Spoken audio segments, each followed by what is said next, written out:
আর ওই বিজ্ঞানী, যে বিজ্ঞানীর কথা বললাম, তার ব্যাপারে আজকে রিসার্চ করতে গিয়ে দেখলাম সে আরো একটা নিউজ দিয়েছে। সে বলেছে যে খুব সাম্প্রতিক সময়ে, অদূর ভবিষ্যতে, সে বলছে যে চায়না, পাকিস্তান, বাংলাদেশ, আফগানিস্তান, এই পুরো কন্টিনেন্টে আরেকটা ভয়াবহ ভূমিকম্প হতে যাচ্ছে। দুটো প্রশ্ন করবো, সে কেমন করে এস্টিমেট করতে পারে, আর তার কথা ফলতেছে কিভাবে? আমাদের সন্তানদের ব্যাপারে যদি আমরা সতর্ক না হই, তাহলে ওই যে নবীজি বললেন ওয়াতুউল্লিমা লিগাইরিদ্দিন, ভূমিকম্প আল্লাহর আযাব গজব আসার অন্যতম কারণ হবে ধর্ম বিবর্জিত শিক্ষা চালু করা। এবার শোনেন কি আযাব আসবে এই কাজগুলো করলে। এই কাজগুলো করলে কি আযাব আসবে একটু শোনেন, এরপরে আমি সামনের দিকে যাচ্ছি। কাজগুলো কি? যখন আমরা আমানতের খেয়ানত করব, এক, যখন গনিমতের মাল, রাষ্ট্রীয় সম্পদকে নিজের বলে চালিয়ে দিব, যখন আমরা স্ত্রীদের আনুগত্য করে মাকে কষ্ট দিব, বন্ধুদেরকে কাছে টেনে নিয়ে বাবাকে কষ্ট দিব, যখন ধর্ম বিবর্জিত শিক্ষা চালু করব, যখন আমরা গায়িকা নর্তকীদেরকে বেশি প্রমোট করব, তাদেরকে বাড়িয়ে দিব, মসজিদে হট্টগোল বেড়ে যাবে, কানের কাছে বাদ্যযন্ত্র বাজবে, জেনা বাড়বে, অশ্লীলতা বাড়বে, ফাহেসা কাজ বাড়বে, এবং কওমের নেতৃত্ব দিবে ফাসেক ব্যক্তি, সমাজের সবচেয়ে নিচু শ্রেণীর মানুষ উঁচু উঁচু বিল্ডিং নির্মাণের প্রতিযোগিতা করবে, এবং দাসী তার মনিবকে জন্ম দিবে, মানে সত্য মিথ্যা ন্যায় অন্যায়ের মানদণ্ড উল্টে যাবে। যখন এমন হবে, তখন নবীজি বলছেন ফালইয়ারতাকিবু ইনদা যালিকা, তখন ধেয়ে আসবে। কি ধেয়ে আসবে? এক নাম্বার, রিহান হামরা, উত্তপ্ত, কঠিন উত্তপ্ত একটা গরম বাতাসের আযাব পৃথিবীবাসীর দিকে আসতে থাকে। এমন আযাব কি এসেছে? গরম উত্তপ্ত বাতাস কি আসছে? একটু নাসার গবেষণাগুলো করে দেখেন বাসায় গিয়ে। তারা বলছে যে সূর্যের মধ্যে এখন কিছু বিক্রিয়া চলছে, বিস্ফোরণ চলছে। এমন হতে পারে অতি শীঘ্রই পৃথিবীর দিকে উত্তপ্ত গরম বায়ুর আযাব আসা শুরু করবে। দেখেন হাদিসের সাথে এক্স্যাক্টলি মিলে গেছে। আল্লাহু আকবার। রিহান হামরা মানে গরম উত্তপ্ত বাতাস আসবে পৃথিবীতে। এবং মনে করবেন না এই বাতাস যদি গায়ে লাগে খুব কমফোর্টেবল ফিল হবে, বরং এর ফলশ্রুতিতে দেখা যাবে ফসল নষ্ট হয়ে যেতে পারে, বৃষ্টিপাত বন্ধ হয়ে যেতে পারে, খরা হতে পারে, মরুকরণ হতে পারে, আর অনেক সমস্যা হতে পারে, পানির স্তর নিচে নেমে যেতে পারে। রিহান হামরা। আরেকটা হচ্ছে দুই, ওয়াজালজালাতান, এবং ভূমিকম্প। আর নবীজি বলছেন ভূমিকম্প না, নবীজি বলছেন যে বাইনা ইয়াদাই সাআ, কিয়ামতের আগে আগে মুতানুন শাদীদ, মহামারী ছড়িয়ে পড়বে, বড় বড় মহামারী। ওয়া বা'দাহু, আর মহামারীর পরে আসবে সানাওয়াতু জালাজিল, ভূমিকম্পের বছরগুলো। ভূমিকম্পের বছরগুলো। সানা মানে একটা বছর, সানাওয়াত মানে অনেকগুলো বছর, জালজালা মানে ভূমিকম্প, জালাজিল মানে ভূমিকম্প সমূহ। অর্থাৎ ভূমিকম্পের বছরগুলো আসছে পৃথিবীর সামনে। আপনারা তুরস্কের ভূমিকম্প সম্পর্কে জানেন। কিছু বিষয় আছে যেটা আমি এখনো মেলাতে পারছি না। বুঝলাম যে ভূমিকম্প আল্লাহ পাকের আযাব, আল্লাহর গজব। কাফের মুশরিক মুনাফিকদের উপর যখন আসে তখন এটা গজব বলেই ধরে নেওয়া যায়। আর যখন মুমিন মুসলিমদের উপরে আসে তখন আমরা মনে করি এটা আমাদের হয়তো পাপের শাস্তি, বা আল্লাহ পাক আমাদেরকে সতর্ক করছেন, অথবা রহমত, এর মধ্য দিয়ে আল্লাহ গুনাহ মাফ করে দিবেন। আমরা এমনটা মনে করি। কিন্তু কিছু পয়েন্টস এখনো মিলাতে পারছি না। 1 মাস আগে নেদারল্যান্ডের একজন বিজ্ঞানী বলেছিলেন যে 1.5 মাসের মধ্যে তুরস্কে একটা ভূমিকম্প হবে। 1 মাস আগে নেদারল্যান্ডের একজন বিজ্ঞানী বলেছিলেন 1.5 মাসের মধ্যে তুরস্কে একটা ভূমিকম্প হতে পারে। কিভাবে সে জানলো বা এস্টিমেট করলো এখনো মেলাতে পারি না। 2 নম্বর প্রশ্ন, সাম্প্রতিক সময় তুরস্ক আর ওই মোস্তফা কামাল আতাতুর্কের সময়কার তুরস্ক এক নয়। অটোমান এম্পায়ার যখন পরাজিত হয়েছে 1914 থেকে 18-র মধ্যে, এবং ব্রিটেন, যে লন্ডনে যাওয়ার জন্য তোমরা পাগল হয়ে থাকো, যে ব্রিটেনে যাওয়ার জন্য এবং যে লন্ডনের ডলার বা এই পাউন্ড টাউন কি বলে এগুলো আর্ন করার জন্য আপনারা ব্যতিব্যস্ত হয়ে থাকেন একটা, এবং চুলটাও কাটেন লন্ডন স্টাইলের, একদম বাথরুমের কমোডও সব ইংলিশ ভাষা, একদম কাট পেস্টার। তো তারা কি করেছিল? তারা পুরো বিশ্বের শোষণ করেছে, জুলুম করেছে। এমনকি আমাদের এই উপমহাদেশেও 200 বছর তারা রাজত্ব করেছে। ভুলে গেছেন মনে হয়। আর আমরা তো অ্যাকুরিয়ামে মাছের মতো মেমোরি নিয়ে চলি, আমরা আসলে ভুলে যাই গতকাল কি হয়েছে। তো সেখানে যাওয়ার জন্য আমরা খুব ব্যতিব্যস্ত হয়ে থাকি। যে জায়গাটা এখন জিউসরা দখল করে আছে, ওই জায়গাটা কি আমাদের না অন্য কারো? কাদের? যেটা বলছিলাম পয়েন্ট একটু খেয়াল করেন। তারা কিন্তু ইউকে জায়গা করে দিয়েছে জেরুজালেমে। ওই সময়ে অটোম্যানদেরকে পরাজিত করে ওরা একজনকে ক্ষমতায় বসিয়েছিল, তার নাম হচ্ছে মোস্তফা কামাল আতাতুর্ক। নাম শুনেছেন? সে যখন ক্ষমতায় এসেছিল তখন পুরো তুরস্কটাকে ইউরোপ বানিয়ে ফেলেছে। কিরকম? ওই যে রাস্তাঘাটে নগ্ন হয়ে মেয়েরা ঘুরে বেড়াচ্ছে, নামাজ বন্ধ, আজান বন্ধ, মাদ্রাসা বন্ধ। আজান যদি দিতেও হয় তাও আরবি ভাষায় না, তুর্কি ভাষায় দেওয়া লাগে। আপনারা জানেন কিনা ওই সময় সব মাদ্রাসা বন্ধ করে দেওয়া হয়েছে, মসজিদগুলো তালা মেরে দেওয়া হয়েছিল। দিন শিখা যাবে না, দাড়ি রাখা যাবে না, মানে একদম জিরো টলারেন্স, ইসলামের এগেনস্টে একদম জিরো টলারেন্স। তার যুগে, মোস্তফা কামাল আতাতুর্কের যুগে। বাট এখন যিনি ক্ষমতায় আছেন, এরদোগান, আমরা দোয়া করি তার জন্য, আল্লাহ পাক তাকে দীর্ঘ নেখায়াত দারাজ করুন।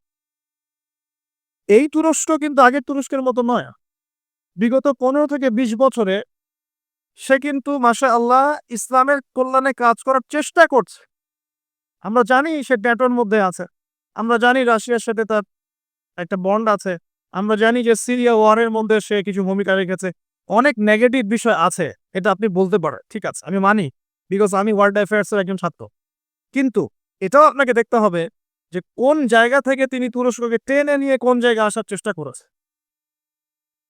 তিনি নামাজ চালু করেছেন, মসজিদ উন্মুক্ত করেছেন, মাদ্রাসা শিক্ষা ব্যবস্থার উন্নয়ন করেছেন, ইসলামিক কালচার চালু করেছেন, এই যে সংস্কৃতি ছড়িয়ে, ইসলামিক সংস্কৃতি ছড়িয়ে দেওয়ার চেষ্টা করছেন, অটোম্যানদের হারানো সে গৌরব আবার ফিরে আনার চেষ্টা করছেন। এবং এই চেষ্টা ক্রমাগত অব্যাহত আছে কিন্তু, এবং জাতি তাকে কিন্তু খুব ভালোবাসে, জাতি কিন্তু তাকে খুব ভালোবাসে। এখন সাম্প্রতিক সময় যে ইস্যুটা হয়েছিল, কোরআন পুড়িয়ে দেয় ইস্যু, মনে আছে? কোন দেশ পুড়িয়ে দিয়েছিল? সুইডেনে, মনে আছে? তো এই ইস্যুটা নিয়ে কিন্তু সবচেয়ে বেশি প্রতিবাদ করেছে যে রাষ্ট্রটা, তার নাম তুরস্ক। কথা বুঝতে পারছেন? শুধু তাই নয়, ওই ন্যাটোতে যোগদানকে কেন্দ্র করে ন্যাটোর সাথে তার একটা কনফ্লিক্ট চলছে। সুইডেন, ডেনমার্ক, ফিনল্যান্ড এরা যে ন্যাটোর কাছাকাছি আসতে চাচ্ছে, তুরস্ক ডিফিট করছে, না আসা যাবে না। এটা নিয়ে পশ্চিমাদের সাথে তার খুব বাকবিতণ্ডা চলছিল লাস্ট কয়েকদিন থেকে। আপনারা কি খবর দেখেন? আমার লেকচার বুঝতে পারছেন কি? আচ্ছা, বাকবিতণ্ডা চলছে পশ্চিমাদের সাথে। এবার আপনাকে কয়েকটা পয়েন্ট বলি। নেদারল্যান্ডের সেই বিজ্ঞানী কেমন করে বললো যে দেড় মাসের মধ্যে এটা হতে পারে? হ্যাঁ, পয়েন্ট। দুই নাম্বার হচ্ছে এই কয়েকটা ইস্যুর পরে কোরআন পুড়িয়ে দেয় ইস্যু, তুরস্কের প্রতিবাদ, নেটওয়ার্ক কনফ্লিক্ট ইত্যাদি, এই ইস্যুগুলোর মধ্য দিয়ে যখন উত্তপ্ত বাক বিনিময় হচ্ছে, তখন ব্রিটেন, জার্মানি আর ইউএসএ তারা বলে দিয়েছিল, 7-10 দিন আগেই বলে দিয়েছিল যে আগামী 10 দিনের মধ্যে তুরস্কে একটা ভয়াবহ হামলা হতে পারে। কি হতে পারে? হামলা। তারা বলছে সন্ত্রাসী হামলা হতে পারে। রাষ্ট্রমন্ত্রী ব্রিফ করছিলেন, দেখলাম তিনি বলছেন যে তারা বলছে আমাদের এখানে কিছু একটা হবে, কিন্তু কি হবে, কিভাবে হবে তারা বলছে না। এই পয়েন্টটা এখনো মিলাতে পারছি না। আর তৃতীয় পয়েন্টটা আরো মারাত্মক। এই ভূমিকম্পের ঠিক 2 দিন আগে, 3 দিন আগে ওই 3টা কান্ট্রি তুরস্ক থেকে তাদের কনসুলেট, যে পররাষ্ট্র অধিদপ্তরগুলো থাকে, এগুলো গুটিয়ে চলে গেছে দেশে। তারা কেন 2 দিন আগে, 3 দিন আগে সব গুটিয়ে চলে গেল? তবে কি তারা কিছু জানতো? তবে কি এখানে কোনো কিন্তু আছে? থাকতেও পারে, থাকতে পারে। আমরা তো গায়েবের খবর জানি না, জানি? গায়েবের খবর আমরা জানি না। তবে এই কয়েকটা প্রশ্ন মনের মধ্যে খুব দানা বাঁধছে যে কেন, যে পাপগুলোর কারণে এই জালজালা আসবে নবীজি বললেন। এই যে পাপগুলো আপনাকে বললাম একটু আগে, যে পাপগুলোর কারণে জালজালা, ভূমিকম্পগুলো আসে, এই পাপ তো আমরাই সবচেয়ে বেশি করছি। তা আসা তো কথা আমার এখানে থাকে। বুঝতে পারছেন না মনে হয়? মাদকদ্রব্যের প্রচলন বাংলার মাটিতে বেশি না কম? কত বেশি? প্রচন্ড রকম বেশি। বেশি না? নগ্নতা, বেহায়াপনা বেশি না কম? গান বাজনা, বাদ্যযন্ত্র বেশি না কম? সংস্কৃতির দোহাই দিয়ে আমরা সবাইকে এগুলো শোনাচ্ছি কিনা? নগ্নতা, ব্লু ফিল্মস, পর্নোগ্রাফিতে আমরা কি পিছিয়ে নেই এগিয়ে? করাপশন, দুর্নীতিতে আমরা কত নাম্বার? আজকে আসছি 12, আগে ছিল 13, আজকে হয়েছে 12। মাশাআল্লাহ, উন্নতি হয়েছে আমাদের। আচ্ছা, তারপরে এই যে আমানতের খেয়ানতে আমরা পটু না কম না বেশি? একটা হাতি উপর থেকে আস্তে আস্তে এখানে মাছি হয়ে যায় কিনা? একটা হাতি উপর থেকে আস্তে আস্তে মাছি হয়ে যায় কিনা? মানুষ সম্পদ লুটে পুটে খাচ্ছে কিনা? তো ভূমিকম্প আসার যে কারণগুলা, এর মধ্যে আমরা ফার্স্ট। তাহলে ওখানে এত বড় আযাব কেন? এটা প্রশ্ন না? আল্লাহ পাক উত্তর ভালো জানেন। তবে হতে পারে এটা পুরো মুসলিমদের জন্য একটা শিক্ষা। যদি তোমরা সতর্ক না হও, তাহলে তোমাদের কাছেও কিন্তু এই আযাব আসবে। আর ওই বিজ্ঞানী যে বিজ্ঞানীর কথা বললাম, তার ব্যাপারে আজকে রিসার্চ করতে গিয়ে দেখলাম, সে আরো একটা নিউজ দিয়েছে। সে বলেছে যে খুব সাম্প্রতিক সময়ে, অদূর ভবিষ্যতে সে বলছে যে চায়না, পাকিস্তান, বাংলাদেশ, আফগানিস্তান এই পুরো কন্টিনেন্টে আরেকটা ভয়াবহ ভূমিকম্প হতে যাচ্ছে। দুটো প্রশ্ন করব, সে কেমন করে এস্টিমেট করতে পারে? আর তার কথা ফলতেছে কিভাবে? তবে সায়েন্স বলছে এবং কোরআন হাদিস থেকে আমরা এটাও দেখছি যে হ্যাঁ, ভূমিকম্প যে পাপের কারণে আসে, এই পাপগুলো আমরা কিন্তু করছি, কম বেশি সবাই করছি। আর ২ নাম্বার হচ্ছে যে টেকটনিক প্লেটের কথাগুলো বলা হয় বা এই যে ফ্রন্ট লাইনগুলোর কথা বলা হয়, এগুলোও কিন্তু আমাদের দেশ পাকিস্তান, আফগানিস্তান, চায়নার দিকে আছে, মায়ানমারের দিকে আছে। আর এটা হাদিস থেকে আমি জানি যে কিয়ামতের আগে আগে ৩ টা বড় বড় ভূমিকম্প হবে। কয়টা ভাই? ৩ টা। এই কিয়ামতের ১০ টা বড় আলামতের মধ্যে এই ৩ টা হচ্ছে অন্যতম। নবীজি বলেছেন, একটা হচ্ছে পৃথিবীর পূর্ব দিকে যেখানে আমরা বসবাস করি, Bangladesh, Pakistan, Sri Lanka, India, Myanmar, Indonesia, Malaysia, পূর্ব দিক, এদিকে একটা ভূমিধস হবে। একটা হলো পৃথিবীর পশ্চিমে, মানে ওই যে পশ্চিমা সভ্যতা, যেখানে যাওয়ার জন্য আপনি ব্যতিব্যস্ত হয়ে আছেন। আর ৩ নাম্বার হচ্ছে পৃথিবীর মাঝখানে জাজিরাতুল আরাবিয়া, অ্যারাবিক পেনিনসুলার মধ্যে একটা ভূমিকম্প হতে পারে। এই ৩ টা হবেই। রাসূল সাল্লাল্লাহু আলাইহি ওয়াসাল্লাম বলেছেন। আর তিনি আরো বলে গেলেন যে ওয়াবা'দাহু সানাওয়াতু সালাসিল, মহামারীর পরে আসবে ভূমিকম্পের বছরগুলো। এই পুরো বিষয়গুলো একত্রিত করলে আমাদের সচেতন হওয়ার দরকার আছে কি নাই? এখন কি আমরা সবাই ২০-৩০ তলা বিল্ডিং বানানো শুরু করব?